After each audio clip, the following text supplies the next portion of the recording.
Welcome, and we'll start off with our bracha. Baruch atah Adonai Eloheinu melech haolam asher kitshanu b'mitzvotav v'tzivanu la'asok b'divrei Torah. Amen. Amen.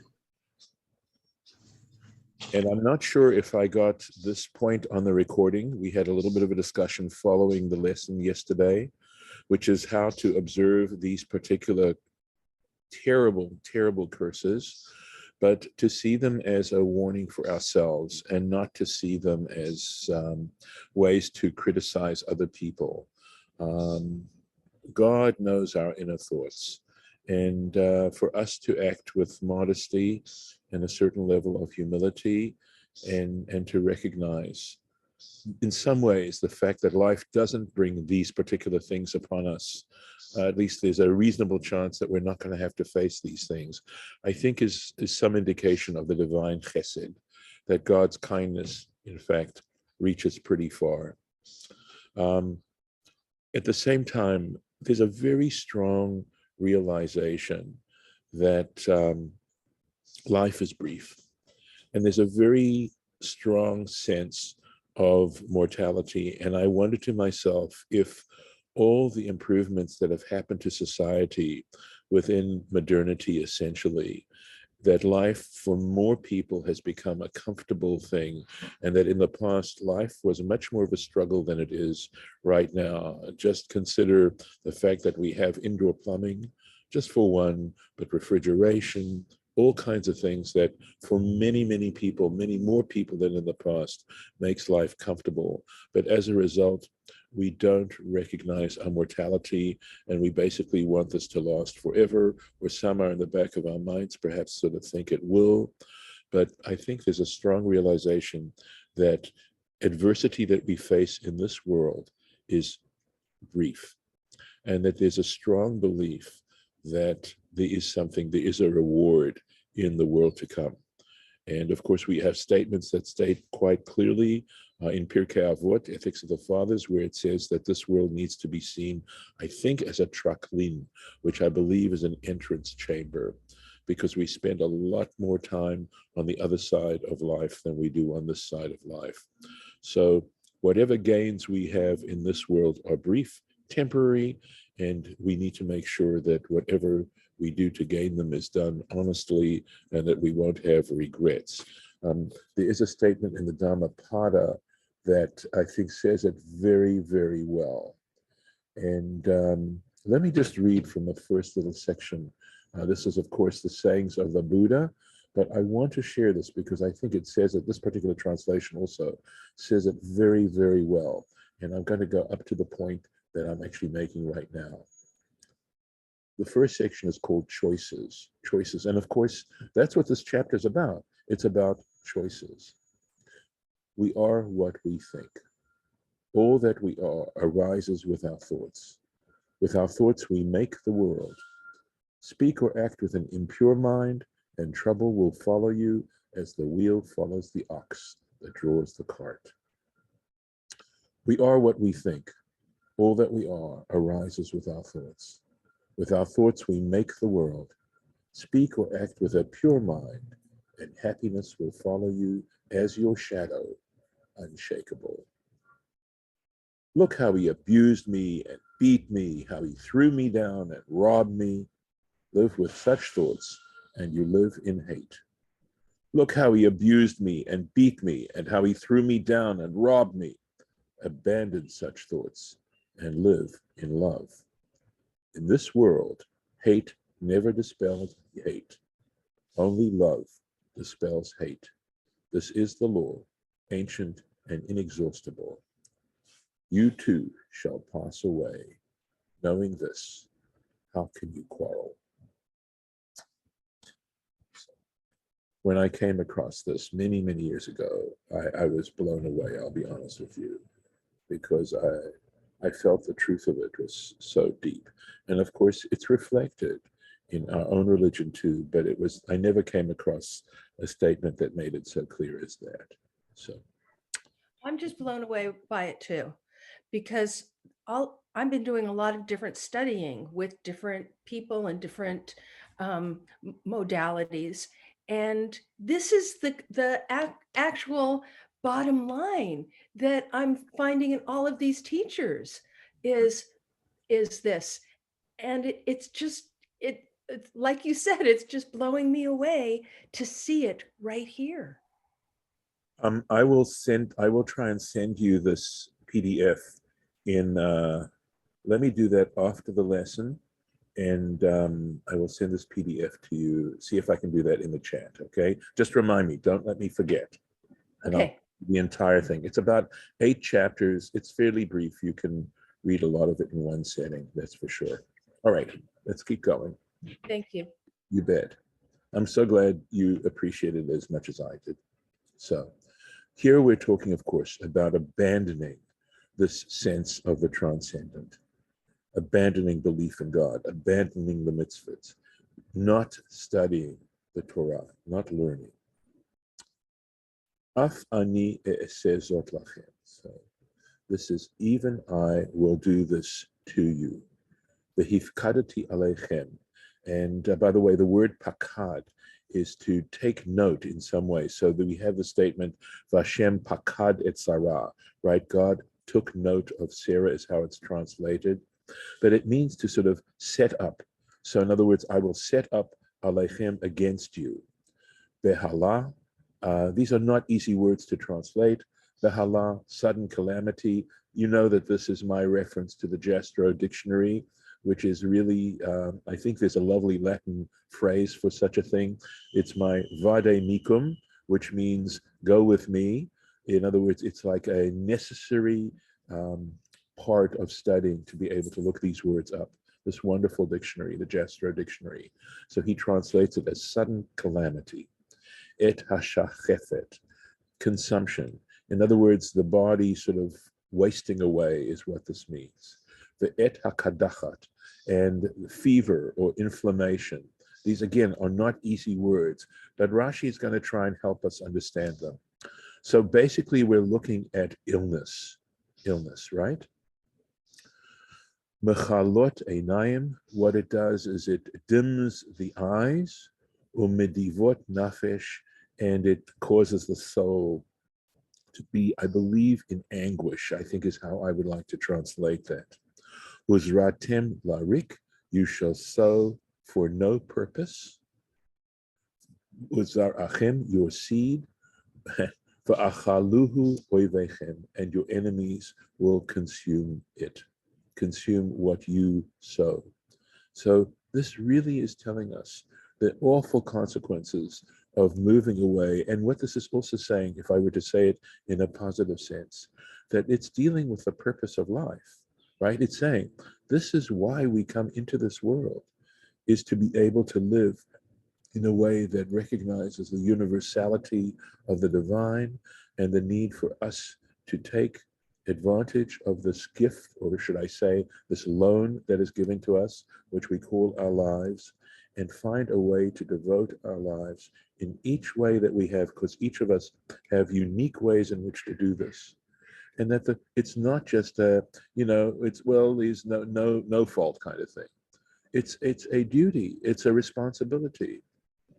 And I think this is just, we go on and on and on. You'll see how it keeps doing this and getting worse and worse. But it's trying to just tell us and speak in no uncertain terms as to what we're capable of accomplishing within the modest gains of or modest limits of our lives. That's the real issue, right? How do we make our lives significant? And significant doesn't mean significant for us. It means significant in terms of who we are in relationship to the universe. That is a pretty heavy thing. So let's take a look. Here's the Rashi. Vehifkadati aleichem. Right, so he translates vehifkadati, which, as you can I was trying to struggle a little bit with that translation. He says, vetziviti aleichem, I shall command against you. Right, mitzvah, vetziviti, I shall command regarding you or against you.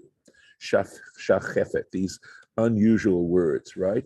So he says, holy, it is an illness, shemishachef et habasar, that causes the flesh to swell, right? And then there's this French word, which if you want to help me learn, I'll accept it. It looks like empouiller or something like that. It says Anpole, Anpoles. Okay, all right. Of course, because not too many of us speak medieval French, it's not real helpful. But look at how It says it means blisters. yes. So that's what. So look at here the German, right? The Yiddish, geschwollen, geschwollen. Right? You can tell from swelling, right? Mhm. Aufgeblasen, aufgeblasen. And it means like, I think it means, okay, blasen means to blow, right? Blow out, aufgeblasen, blowing out, puffing out, puffing out. So the laws in a foreign language. And I love the way that Rashi, clearly he's writing this for someone who doesn't have a yeshiva background, right? He's trying to bring this to people who have just a modest, very modest education. They can read Hebrew, that much they can do, but he uses French words. He uses the vernacular to explain words. It's so often, you know that, right? So keeping going on, right? Domeh l'nafuach, right? To nafuach means swollen, right? And I believe this is a vav. Now, this word I really had a hard time with. I could not find this word in the dictionary. The best I could get was there's a word klala, which means a curse, right? So I don't know, right? And I think Safaria has another way of approaching this. It's escaping me for the moment, but something, kal can almost also be light, right? In other words, nefichato, so that his swelling, right? But it doesn't mean light in a good sense, right? It just means there's no substance to it, I think, right?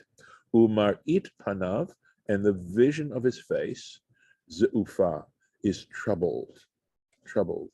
So in other words, clearly having, if God forbid you've ever had shingles or something like that, it's incredibly painful, and it's hard to have a smile on your face when you're feeling this way. Kadachat. Choli shemakdiach et haguf, an illness that inflames the body. In other words, high temperature, right? Umachamamo, it warms it up, it heats it up.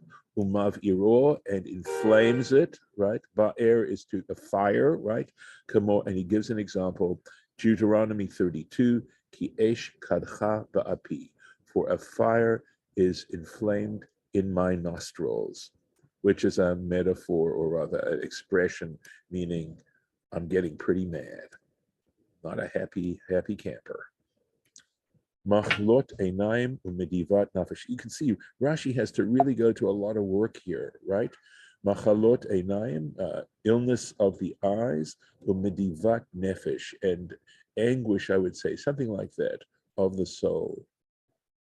Ha'einaim sofot, here we go. He explains it so beautifully. He says, the eyes look out in hope, right? They look out, har hatzofim, Mount Scopus, right? The eyes look out, the chalot, and they are, it has to do with ending, something like that, that you look and what you see really disappoints you, something like that. Lirot, okay. So in other words, they strain. How about that? They look out and they strain. Lirot sheyakel, to see that that it'll lighten, that his illness will lighten. The yarapeh, and it will be healed. The sof, but in the end, shelo yarapeh, but in the end he is not healed. The yidavu hanefashot, and the soul becomes disheartened, right? It starts to despair. There we go. And the soul despairs. Shel mishpachto bemoto. Oh, nice. Sorry, hanefashot means the souls, right? Are in anguish. Shel mishpachto, of his family, bemoto, when he expires. Kol ta'ava, every desire, right? Or it's even more than it's somewhere between desire and lusting, right? Deep desire, she'ena ba'a, that is not fulfilled, right? You desire something and it doesn't get fulfilled. V'tochelet mimushcha, and desire or hope that is deferred, right? It's right, unrequited. Kruya kilyon einayim. He says the expression kilyon einayim is used to describe that particular sensation, that feeling. Kilyon einayim means the end of your eyes, right? Your wasting away of your eyes. Uzratim larik, and you shall sow for emptiness. Tizra'u, you will sow seed, right? The Lord titzmach, and it's not going to be very successful. It's not really going to, it's not going to grow. The im titzmach, and even if it does grow, whatever does grow, v'achluhu oivechem, your enemies will consume it. You'd think this was enough, right? Unfortunately, it doesn't generally work this way, right? I think generally, sadly, very often people resent punishments more than anything else. So I see this more from a statement kind of thing than when these things actually happen. I don't know. I think you have to sort of train yourself to look at adversity and to say to yourself, what is this trying to teach me? And I feel that that is the most helpful way to look at adversity and say, how do I turn this around and say, I have learned something very, very important from this adversity. It's changed my life for the better. Sorry, let's see what I can do let's see what I can do here. Forgive me, I don't know what I just did, and I don't know how to undo it. Let's see, zoom out. Oh, actual size, let's try that. Actual size, there we go. Let's try it. Well, didn't really help, and for some reason I got the magnification on, and I don't know how to do. Oh, there we are. Okay. Thank you. I apologize for that. Technical difficulties, right? On with the next verse. V'natati fanai bachem. I shall set my face against you. V'nigaftem lifnei oivechem, and you will be. Oh gosh. Basically, it has to do with beaten, right? Beaten before your enemies. If you can hear the dog barking, I'm going to put in the see adversity. Let's try this.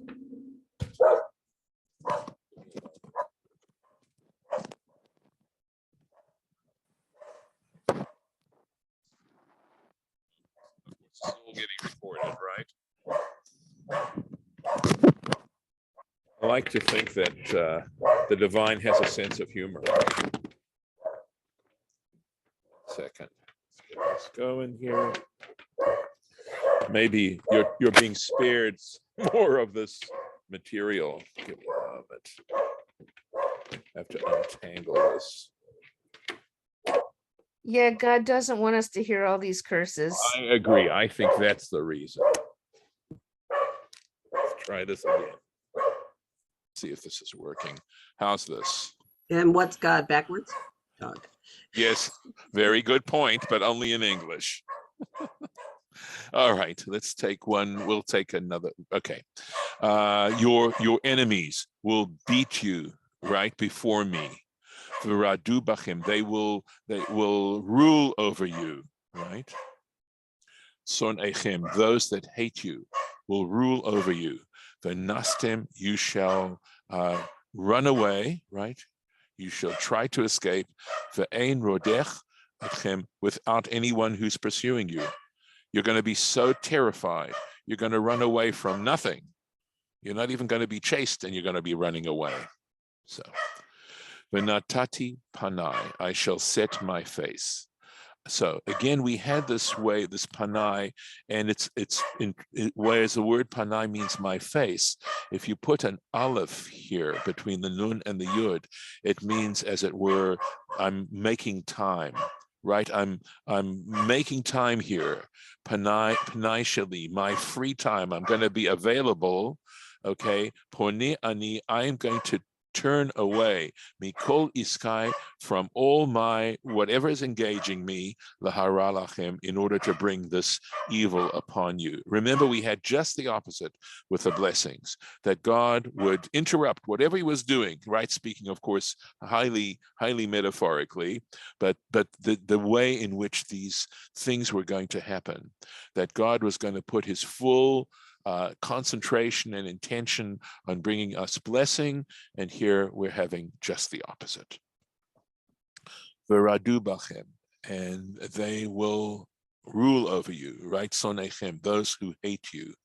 Kemashma'o, right? It's just as it says, yishlatu bachem. So he uses the word shalit, sholet, which means again to rule, right? They'll rule over you.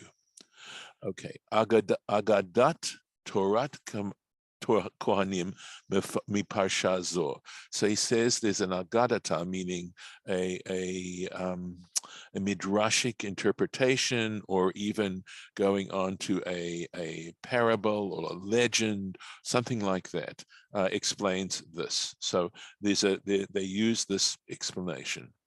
He just tells us it does it. We'd have to look at the Torat Kohanim, to the Sifra. Af ani e'esezot, okay? Even I will do this. Eini medaber, I don't speak, ela ba'af, I'm only speaking in anger. V'chein af ani, so even though it means even though, okay, af can mean even, right? He's taking the word af as meaning, all right, let's see how he's saying. Maybe he's simply saying that it uses this term, not that the word af necessarily means, no, okay, I'm going to back up and rethink this out and say, no, he's saying it's like adding on. I'm trying to get the sense of what Rashi's trying to tell us here. In other words, not only this, but even this, even this, even this, right? So, v'chein af ani elech imachem imam bekeri. So here, even I will go with them bekeri. And the word bekeri means sort of in a offhanded kind of way. There's a word mikre in Hebrew, which means a happen chance or a happenstance. And it has to do with, this is a phrase that follows a statement about us following God in this sort of non-intentional kind of way, in this very offhanded kind of way. And God is saying, well, if you treat me in an offhanded way, I'm going to treat you in an offhanded way. In other words, no more protection, right? V'hifkadati aleichem, I shall set up against you. She'yeh hamakot pokdot etchem mizo lezo. So let's try and see how we can understand this. And he's saying that these particular makot would be plagues, right? Pokdot etchem, I would say it's saying they take note of you. They get your attention is what I'm thinking. And I'm going to stop here, partially because of time and partially because I want to do some more research into this particular section before. And of course, unfortunately, this is it for this year as far as this is concerned. But with God's help, we will come back to this next year at this particular time. So I'm going to put in the marking and give you a chance while we're still recording to respond to all of this, and if you wish to. Okay, so it could be that this particular section here is he's explaining to us what the Sifra, how the Sifra looks at, deconstructs this particular section. And I'm going to stop the share with this. So this is relatively difficult stuff just to look at and sight read. So you're seeing my limitations. Any thoughts, any comments, any reactions before I turn off the recording? Okay, not hearing it. Yeah, go ahead. I was wondering why God allows this coronavirus to kill 1 million people, or 5 billion in the world. Yeah. What is going on with this particular virus? And it continues on and on and on. Is Right. God doing this, or are we Well, doing wrong some okay. way? You're asking, of course, a profound question, Harlan, and one that I cannot really answer in 60 seconds or less. On a simple level, we either do believe that God is ultimately in control of all of reality and try to wrap our heads around what that means. On the other hand, God doesn't control us in the sense of the choice we make as to whether or not to take very seriously the notion of God's existence and apply that into our lives.